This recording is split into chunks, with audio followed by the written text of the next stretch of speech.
Hello everyone, स्वागत है आप सभी का स्टडी विद कविता में। तो आज का हमारा टॉपिक है सामाजिक विकास क्या है।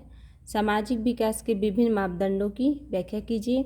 ये बहुत ही महत्वपूर्ण क्वेश्चन है गाइस। तो अब हम देखते हैं कि सामाजिक विकास क्या है, अर्थात सामाजिक विकास किसे कहते हैं। तो हम नॉर्मली कह सकते हैं साधारण भाषा में कि सामाजिक विकास से हमारा तात्पर्य यही है कि समाज में रहने वाले जो लोग हैं उनके जीवन में अगर कोई परिवर्तन आ रहा है, उन्नति वो कर रहे हैं और उनके सामाजिक परिवर्तन में अगर कोई, चाहे मान लीजिए ऐतिहासिक हो या आधुनिक हो, सभी प्रकार से मतलब विकास हो रहे हैं। चाहे वो कहीं पे मान लीजिए विकास की गति तेज हो या कहीं मंद हो, तो अगर उनके जीवन में कोई भी परिवर्तन हो रहा है तो हम कह सकते हैं कि ये मतलब ये सामाजिक विकास है, अर्थात समाज का विकास हो रहा है। तो गाइस अब हम इसका आंसर देखते हैं कि सामाजिक विकास से हमारा तात्पर्य समाज में रहने वाले लोगों के सामाजिक जीवन में परिवर्तन लाते हुए उन्नति करने से है। सामाजिक विकास में सामाजिक परिवर्तन प्रागैतिहासिक, ऐतिहासिक अथवा आधुनिक सभी प्रकार के समाजों की विशेषता रही है, भले ही उसकी गति कहीं तीव्र हो या कहीं मंद हो सकती है। जैसे अभी हमने आपको बताया था कि समाज का विकास से हमारा तात्पर्य यही है कि समाज में रहने वाले लोगों के सामाजिक जीवन में क्या है, कोई परिवर्तन हो, उन्नति हो, चाहे वो विकास सामाजिक हो, परिवर्तन हो, प्रागैतिहासिक हो, ऐतिहासिक हो या आधुनिक, किसी भी प्रकार के समाजों की विशेषता रही है कि समाज में कहीं पे मतलब तीव्र गति से विकास होता है तो कहीं पे मंद गति से होता है। तो उस प्रकार के सभी विकास को हम क्या कहेंगे, सामाजिक विकास कहेंगे। अब इसमें हम आगे देखते हैं।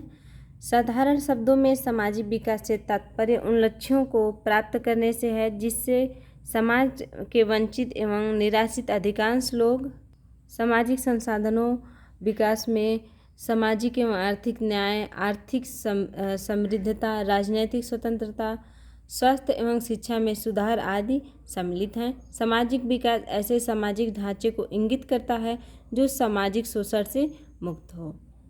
अर्थात हम साधारण भाषा में सामाजिक विकास को कह सकते हैं कि सामाजिक विकास से तात्पर्य उन सभी लक्ष्यों को प्राप्त करने हैं जिनमें समाज के वंचित और निराश्रित लोग, अर्थात हम उन लोगों को कहेंगे कि मतलब विकास हुआ है और उनके लक्षण ये हैं कि जिसमें समाज से मतलब जो वंचित लोग हैं वो अगर निराश हैं, अधिकांश लोग ऐसे होते हैं कि जो मतलब संसाधन नहीं पाते हैं, उनको आर्थिक न्याय नहीं मिलता है, उनकी समृद्धि नहीं होती है, राजनीतिक स्वतंत्रता नहीं है।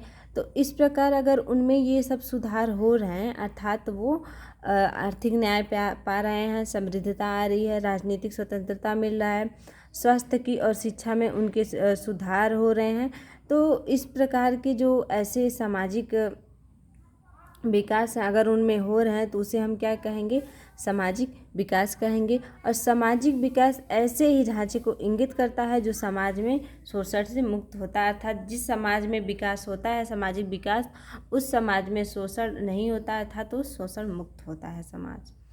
तो इसमें हम आगे देखेंगे एल.टी. हाबहाउस के अनुसार। अब एल.टी. हाबहाउस के अनुसार हम देखेंगे वो समाज की क्या व्याख्या करते हैं। तो सामाजिक विकास लोगों का उनके पारस्परिक संबंधों में विकास करता है।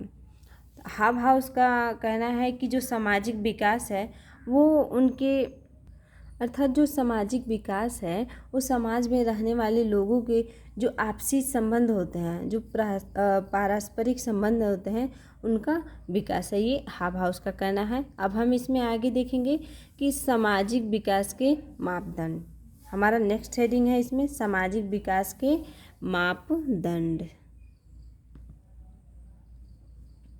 तो इसमें हम देखते हैं एल.टी. हाबहाउस ने सामाजिक विकास की अवधारणा प्रस्तुत करते हुए उनके 4 मापदंड निर्धारित किए हैं जो निम्नलिखित हैं। तो जैसे हमने अभी हमने आपको बताया कि एल.टी. हाबहाउस ने क्या कहा, तब अब उन्होंने सामाजिक विकास का जो मापदंड है उनके 4 मापदंड क्या किए हैं, निर्धारित किए हैं, तब हम उसको देखेंगे। तो सबसे पहले हम आपको बता दें 4 मापदंड हैं।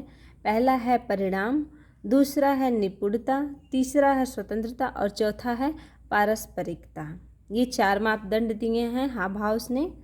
तो अब हम पहला उसमें हेडिंग पढ़ेंगे, पहला टॉपिक पढ़ेंगे परिणाम। तो इसमें देखते हैं परिणाम से हाव भाव का तात्पर्य जनसंख्या से है। किसी भी समाज के विकास में उसकी जनसंख्या का बढ़ना अनिवार्य रूप से निहित रहता है। बढ़े हुए समुदाय विकसित सभ्यताओं में ही पाए जाते हैं। जनसंख्या के आकार तथा सामाजिक संरचना तथा उनकी प्रकृति से धार्मिक संबंध है। अर्थात हाव भाव का जो मापदंड है उसमें पहला मापदंड उनका परिणाम है। तो परिणाम में कहते हैं कि हाव भाव का जो परिणाम का तात्पर्य है वो जनसंख्या से है। वो कहते हैं कि अगर किसी भी समाज में विकास हो रहा है तो समझ लीजिए उनकी जनसंख्या क्या हो रही है, बढ़ रही है, और जिसको बढ़ना क्या होता है, अनिवार्य होता है। और जिस समुदाय में जो विकसित समुदाय होती है उसमें क्या होता है, सभ्यता पाए जाते हैं। और जनसंख्या के आकार में अगर सामाजिक संरचना और उनकी प्रकृति है तो उसमें क्या, उसका धर्म से संबंध है। अर्थात कि सामाजिक संरचना और उनकी जो प्रकृति है उन प्रकृतियों से क्या है, धार्मिक संबंध है। ये जनसंख्या के आकार में क्या है, सम्मिलित है। अब हम इसमें देखेंगे दूसरा टॉपिक निपुणता। तो निपुणता में हम देखेंगे निपुणता से हाव भाव का तात्पर्य किसी लक्ष्य को प्राप्त करने के लिए सामाजिक प्रक्रियाओं का विभाजन तथा उनकी पारस्परिक संबंध है। निपुणता के अंदर हम प्राकृतिक शक्तियों का नियंत्रण करने के लिए ज्ञान तथा विधियों को सम्मिलित करते हैं। संक्षेप में निपुणता से हमारा तात्पर्य संपूर्ण मानव सभ्यता से होता है। तो जो हमारा निपुणता दूसरा टॉपिक है उसमें हम देखते हैं कि हाव भाव कहते हैं कि निपुणता से जो उनका संबंध है वो किसी भी लक्ष्य को प्राप्त करने के लिए सामाजिक प्रक्रियाओं का विभाजन है और उनकी पारस्परिक संबंध है। निपुणता के अंदर जो है वो देखते हैं कि जो प्राकृतिक शक्तियाँ उनको नियंत्रण करने के लिए ज्ञान है और उनसे विधियाँ क्या है वो सम्मिलित करते हैं। और संक्षेप में अर्थात उसको छोटा करके वो कहते हैं कि जो निपुणता है उससे हमारा तात्पर्य यही है कि जो संपूर्ण मानव है वो क्या हो, सभ्यता से हो। फिर हम इसमें तीसरा टॉपिक देखेंगे स्वतंत्रता। तो हम स्वतंत्रता में देखते हैं इकाइयों की बढ़ती हुई स्वाधीनता और आत्मनिर्भरता को विकसित संरचना, चाहे वह जैविकी हो या सामाजिक हो, प्रमुख लक्षण माना जाता है। और मापदंड भी स्वतंत्रता का विकास सामाजिक विकास का एक विभिन्न अंग है। तो स्वतंत्रता इसमें हम देखते हैं कि जो इकाइयों की बढ़ती हुई स्वाधीनता है और आत्मनिर्भरता उसको विकसित संरचना मानते हैं, चाहे वो जैविकी हो या सामाजिकी हो, इसका प्रमुख लक्षण माना जाता है। अर्थात स्वतंत्रता जो है वो इकाइयों की बढ़ती हुई स्वाधीनता, उनकी आत्मनिर्भरता और उनकी विकसित जो संरचना होती है, चाहे वह जैविकी हो या सामाजिक हो, उनके प्रमुख लक्षण माने जाते हैं। और इन्हीं मापदंडों का भी उनमें समावेश होता है। और स्वतंत्रता का जो विकास है वो सामाजिक विकास का एक अभिन्न अंग है। अर्थात सामाजिक विकास से स्वतंत्रता जो क्या है वो भिन्न अंग है। अब हम इसमें अपना चौथा टॉपिक देखेंगे पारस्परिकता। चौथा टॉपिक है हमारा पारस्परिकता। तो इसमें हम देखते हैं पारस्परिकता से हाव भाव का तात्पर्य किसी लक्ष्य की प्राप्ति के लिए पारस्परिक सहयोग तथा सहायता से है। पारस्परिक सहयोग का विकास सामाजिक विकास का अभिन्न अंग है। बिना इसके सामाजिक विकास संभव नहीं है। सामाजिक विकास के उपयुक्त चारों कारकों के बारे में हाव भाव लिखते हैं कि उनमें से कोई भी अकेला कारक सामाजिक विकास का मापदंड नहीं हो सकता। इन चारों कारकों के समन्वित विकास के फलस्वरूप ही सामाजिक विकास होता है।